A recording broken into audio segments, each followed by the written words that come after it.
Alguma vez você já se perguntou por que algumas dores parecem persistir? Por que certas palavras ou atitudes alheias continuam a ferir, mesmo muito tempo depois de terem acontecido? Você tem duas escolhas diante de um ferimento. Pode permitir que ele se aprofunde e controle suas emoções, ou pode decidir transformar essa experiência em uma fonte de força interior. O caminho mais comum, infelizmente, é o da ruminação, que alimenta o sadismo da mente alheia, a inveja, o julgamento. Isso se reflete no trabalho, nos relacionamentos familiares e na forma como você se posiciona na sociedade, drenando sua energia vital e obscurecendo seu brilho. Mas há uma saída, e ela reside dentro de você, no poder da sua própria mente. Este vídeo irá mergulhar nas lições transformadoras do estoicismo, revelando estratégias práticas e princípios atemporais para que você domine sua mente e se fortaleça contra qualquer ferida externa. Baseados na sabedoria de mestres como Marco Aurélio, Sêneca e Epicteto, você descobrirá como a filosofia pode ser sua maior aliada no dia a dia. Antes de prosseguirmos, convido você a escrever nos comentários: "Acredito em mim mesmo". Ao escrever isso, você inicia a jornada para se tornar a melhor versão de si mesmo. Se esse tipo de conteúdo te ajuda de alguma forma, mas caso você ainda não faça parte da nossa comunidade, te convido a se inscrever no canal e ativar as notificações para não perder os próximos vídeos. Vamos começar! Chega de esperar. Este guia estoico prático é o caminho para você mudar a rota da sua vida. Fique até o final e depois acesse o link no comentário fixado. Sinta por um momento a angústia silenciosa da ressonância. A dor inicial de uma ferida externa é apenas o gatilho, um estalo no ar que se desfaz. Mas a verdadeira angústia, aquela que nos consome lentamente, reside no eco mental que a ofensa cria. É esse eco que aprisiona a paz, que direciona o foco para um passado que não podemos alterar, transformando a memória em um ciclo vicioso. A maioria das pessoas está presa não ao que aconteceu, mas à forma como revivencia e interpreta o acontecimento, recriando a dor a cada pensamento, a cada lembrança. Existe uma ilusão perigosa, um vácuo emocional que muitos de nós abraçamos, a crença de que, ao ignorar a dor, ela desaparecerá por si só. Esse é um erro comum, e ele é perigoso, pois apenas aprofunda a ferida, transformando-a em uma fonte silenciosa de ansiedade e ressentimento, quase como um veneno que se acumula no sistema. O corpo e a mente registram a agressão, mesmo que ela seja negada, mesmo que tentemos varrê-la para debaixo do tapete. É um fardo que carregamos, sem perceber o peso. O estoicismo nos faz um convite ancestral à inviolabilidade interior. Não é uma promessa vazia de um mundo sem sofrimento, mas uma provocação profunda sobre como podemos não ser apenas resistentes, mas invulneráveis às flutuações da opinião e da ação alheias. Sêneca, em sua sabedoria, afirmou: "A ira, se não for contida, destrói a própria pessoa que a sente." Ele nos lembra que a raiva, o rancor, não ferem o outro, mas corroem a nós mesmos. Aqui reside o segredo esquecido do controle verdadeiro. O poder sobre a nossa experiência não está em controlar o mundo exterior, que é caótico e imprevisível. Ele está em dominar o universo interior, em gerenciar nossas percepções e reações. Epicteto, com sua clareza lapidar, nos lembra: não são as coisas que nos perturbam, mas os nossos julgamentos sobre as coisas. A verdadeira liberdade não é a ausência de feridas, mas a capacidade de não sangrar por elas, de não permitir que o que acontece fora determine o que acontece dentro. Sua mente escuta tudo o que sua alma sussurra, e é tempo de oferecer-lhe a calma. A dor alheia tem um poder sutil de se tornar nossa própria cadeia, um contágio emocional silencioso que nos aprisiona. Muitas vezes, sem perceber, desenvolvemos um vício inconsciente em ressentimento. É a armadilha de reviver a injúria, de remoer o que foi dito ou feito, alimentando um ciclo de dor que, paradoxalmente, nos conecta ainda mais a quem nos feriu, esgotando a energia vital. Essa repetição mental, essa volta incessante ao passado, esgota a energia vital, nos impede de viver plenamente o presente. Existe um erro invisível, uma autovitimização disfarçada que sutilmente sabota nossa própria paz.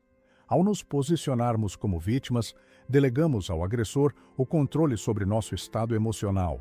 Ficamos à espera de uma reparação, de um reconhecimento, de uma mudança no outro, quando a verdadeira chave para a liberdade reside em nossas próprias mãos, na nossa capacidade de resgatar o poder sobre nossas emoções. Não é um julgamento, mas um convite à clareza. A ciência também nos revela o fator bioquímico da amargura. A ruminação prolongada sobre a ofensa não é apenas um tormento mental, ela ativa o cortisol e o circuito de ameaça no cérebro. Isso mantém o corpo e a mente em um estado de alerta constante, como se o perigo ainda estivesse presente, esgotando recursos e prejudicando a saúde física e mental. É um ciclo vicioso que nos mantém presos. Se a simples menção do nome de quem te feriu ainda causa um abalo em seu interior, é um sinal sutil, mas claro, da escravidão oculta. É um indício de que a ferida não cicatrizou e que parte de sua liberdade ainda está aprisionada ao passado, amarrada a um evento que já não existe, exceto em sua memória. É um lembrete de que há trabalho a ser feito, um convite à libertação. A obsessão em entender por que alguém nos feriu pode ser como o espelho de Narciso invertido, um reflexo da nossa própria necessidade de controle. Essa busca incansável por uma justificativa externa, por uma lógica para a maldade alheia, muitas vezes desvia o foco da verdadeira questão: como reorientar a própria mente, como recuperar a nossa paz interior. A verdadeira sabedoria está em olhar para dentro e não em buscar respostas fora. Muitas vezes, elevamos os insultos e ofensas a um patamar de importância que eles não possuem. Esse é o mito da grandeza do insulto. Quando analisados sob a ótica da razão estoica, a maioria dos insultos revela-se insignificante e vazia, perdendo seu poder corrosivo.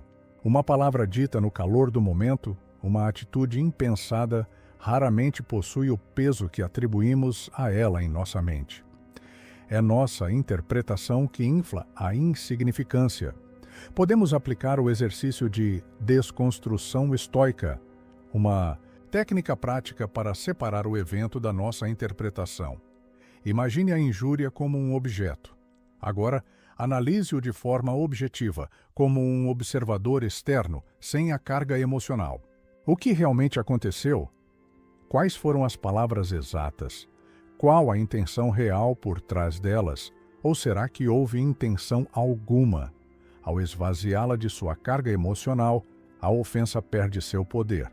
Há uma revelação contra-intuitiva, mas profundamente libertadora: a vulnerabilidade do agente da dor.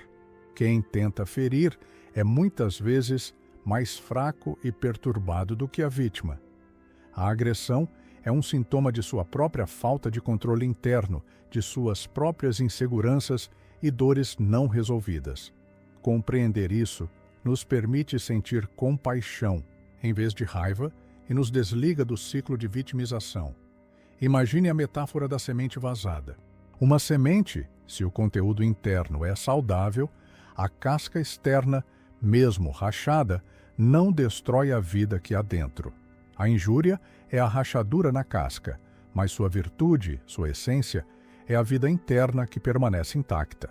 Sua alma é inviolável.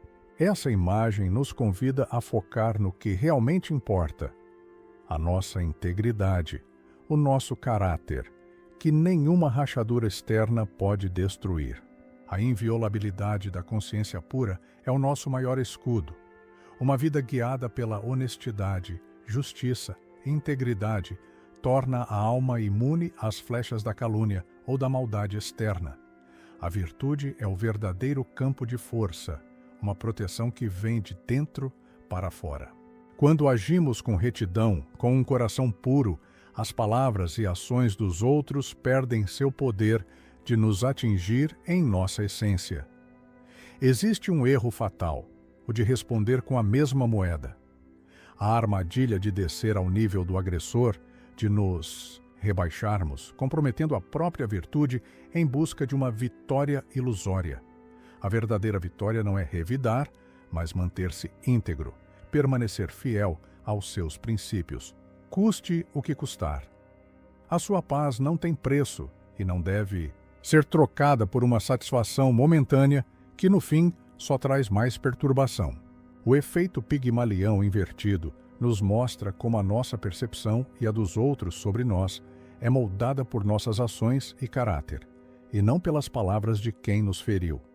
Ao agir com virtude, ao manifestar a nossa melhor versão, redefinimos a narrativa sobre nós mesmos. Não é o que o outro diz que somos, mas o que fazemos e como nos comportamos que define a nossa verdadeira identidade. A história do silêncio de Diógenes, o cínico estoico, é um exemplo poderoso. Diógenes cultivava uma indiferença aos insultos e priorizava a virtude pessoal como a maior forma de resistência e liberdade. Ele respondia com humor ou silêncio aos seus detratores, mostrando que a reação é uma escolha. Sua calma diante da provocação era sua maior arma, sua maior defesa. Ele era verdadeiramente livre, porque o que os outros pensavam dele não tinha poder algum. A mente, quando ferida, pode entrar em um ciclo da ruminação neural. O córtex pré-frontal medial e a amígdala, áreas do cérebro ligadas à emoção e ao processamento de ameaças, podem ser ativados por pensamentos de injúria, mantendo o cérebro em um estado de luta ou fuga, mesmo na ausência de perigo real. É como se o corpo estivesse constantemente pronto para o ataque, esgotando sua energia e sua paz. A boa notícia é que podemos usar a técnica da reatribuição cognitiva. Este é um método neurocientífico que ensina a redirecionar a atenção do evento em si para a nossa resposta interna. Ao fazer isso, ativamos o córtex pré-frontal dorsolateral, a parte do cérebro responsável pelo raciocínio e pelo controle. É como um interruptor que nos permite mudar o foco, sair do modo de reação para o modo de reflexão. Aqui reside o poder da neuroplasticidade aplicada. A capacidade do cérebro de se reestruturar através de novas práticas mentais é imensa. Ao praticarmos a desconexão da dor e o foco na virtude, criamos novas rotas neurais, que substituem os padrões de raiva e ressentimento por caminhos de serenidade e paz. É um treinamento contínuo que gradualmente reconecta o cérebro para a calma. É crucial ter cuidado com o loop de recriação. Se a mente não for treinada, ela tende a recriar o cenário da ofensa repetidamente. Esse ciclo perpetua o trauma, impedindo a verdadeira cura e superação.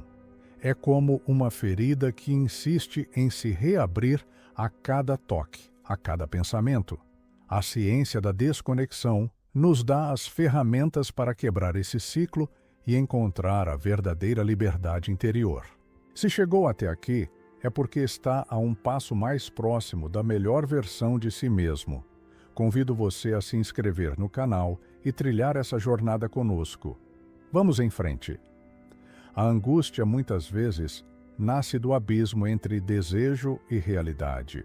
Insistimos em controlar o que não pode ser controlado, a vontade e as ações dos outros, o passado que já se foi, o futuro incerto. A sabedoria estoica, com sua clareza, começa precisamente nessa distinção, em aceitar o que está além do nosso domínio. Essa aceitação não é passividade, mas a mais alta forma de coragem. O exercício da dicotomia do controle é uma prática diária fundamental. Ele nos convida a identificar com precisão o que está em seu poder, seus julgamentos, suas ações, sua resposta, e o que não está, o que já aconteceu, as opiniões alheias, os eventos externos. Ao focar nossa energia apenas no que é nosso, liberamos uma quantidade imensa de energia que antes era gasta na frustração e na tentativa de controlar o incontrolável. O fator silencioso da expectativa é uma armadilha sutil. Porque esperar que o outro haja de uma determinada forma é uma receita para a decepção e a dor, mesmo antes da ação ocorrer. Essa expectativa irrealista nos predispõe a ser feridos, porque baseamos nossa paz na conduta de algo ou alguém que não controlamos.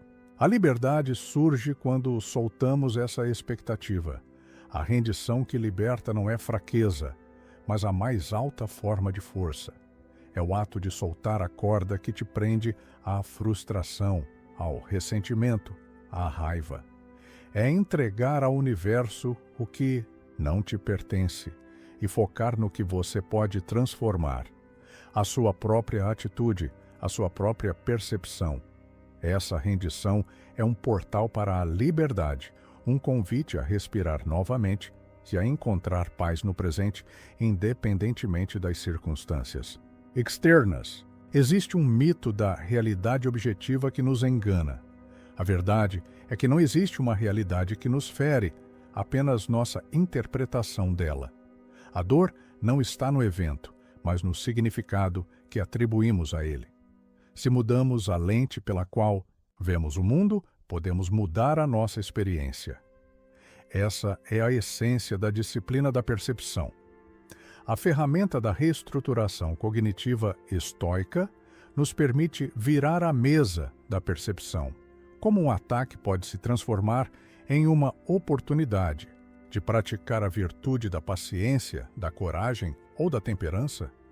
Como uma injúria pode fortalecer a sua resiliência?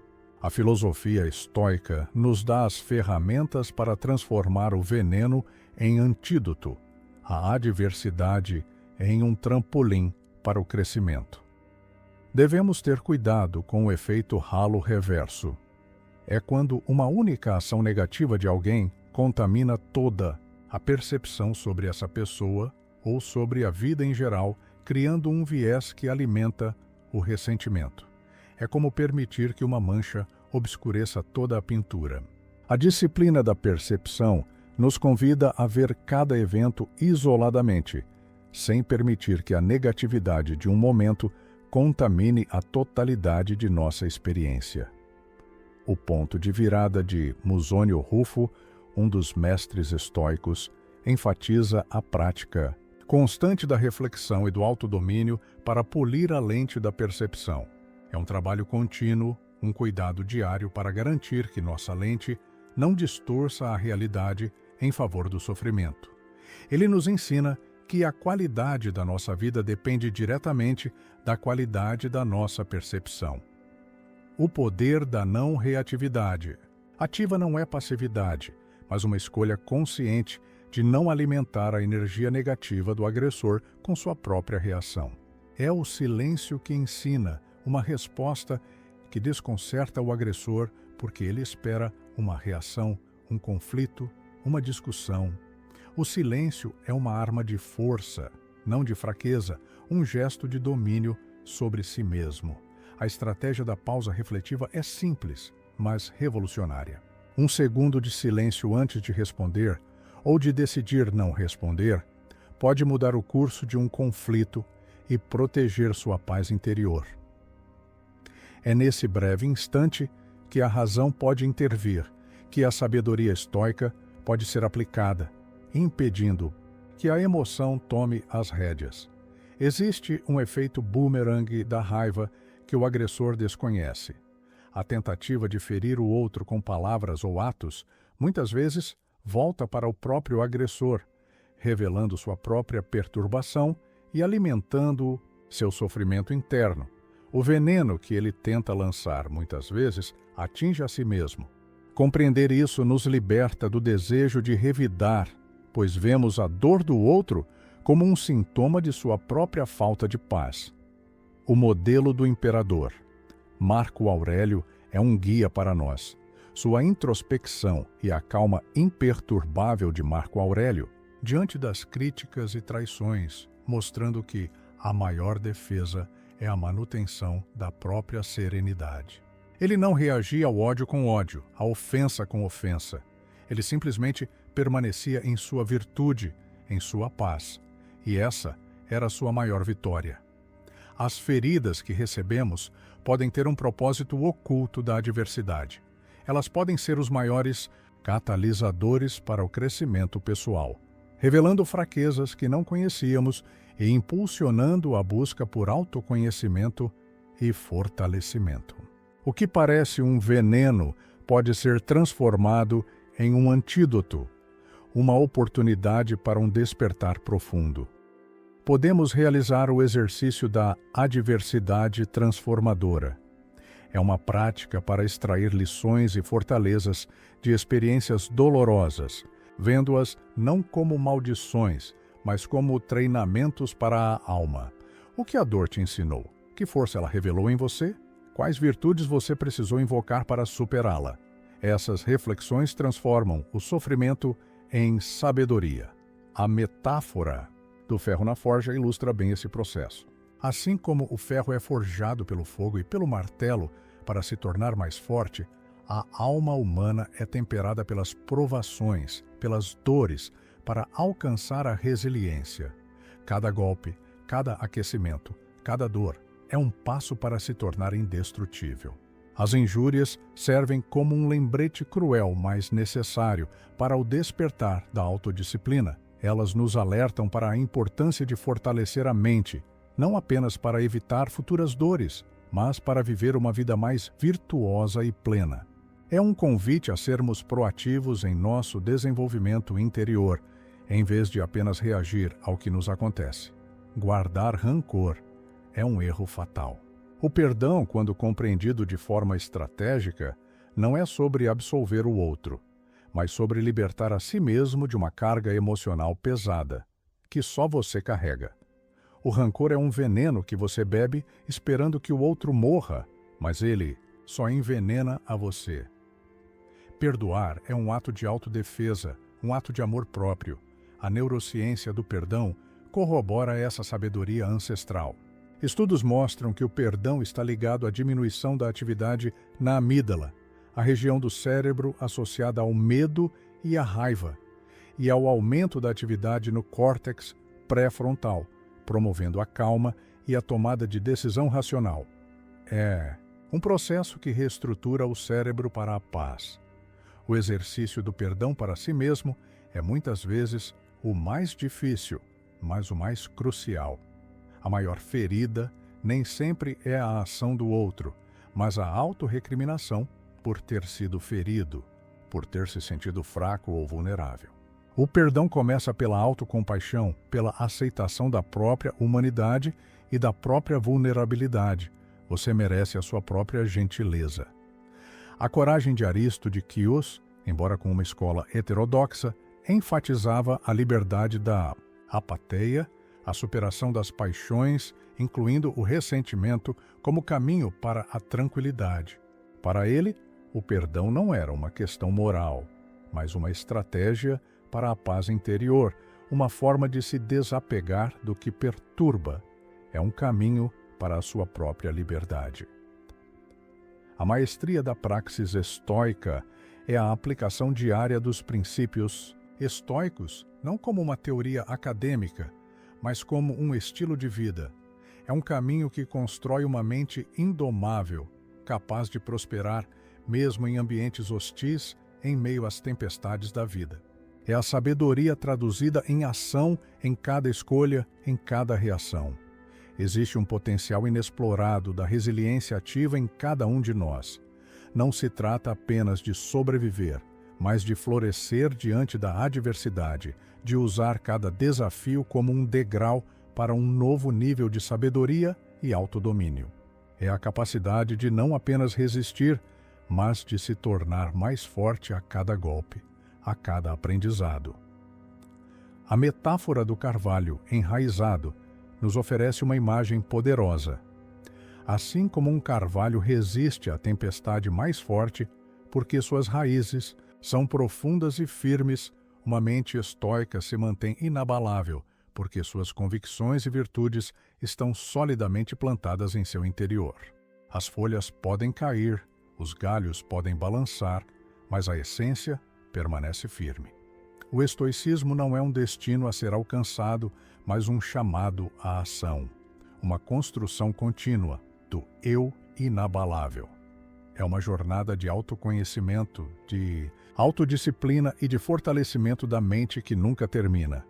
É um compromisso diário com a sua própria evolução, com a sua paz, com a sua liberdade. E assim, chegamos à aurora da liberdade, ao entendimento do poder soberano da mente. O domínio da percepção e da resposta é a chave para a verdadeira liberdade, independentemente das ações externas. Ninguém pode roubar sua paz se você não permitir, ninguém pode te ferir se você não validar a ferida. A jornada contínua da fortificação interior é um lembrete de que a resiliência estoica é uma prática diária, um músculo mental que se fortalece com cada desafio enfrentado com sabedoria, com cada escolha consciente. É um caminho, não um ponto final. Este é o convite à reclamação da sua paz. Um apelo final para que você tome as rédeas de sua própria mente, transformando a dor em poder e a injúria em caminho para a sabedoria. A sua liberdade está em suas mãos. O brilho da sabedoria de Marco Aurélio ecoa.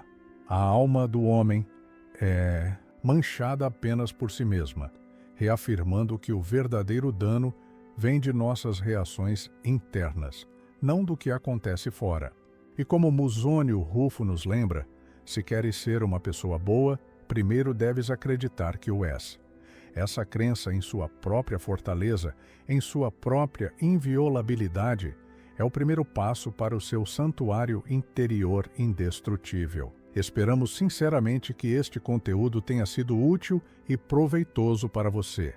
Quero parabenizá-lo por ter chegado até o final do vídeo.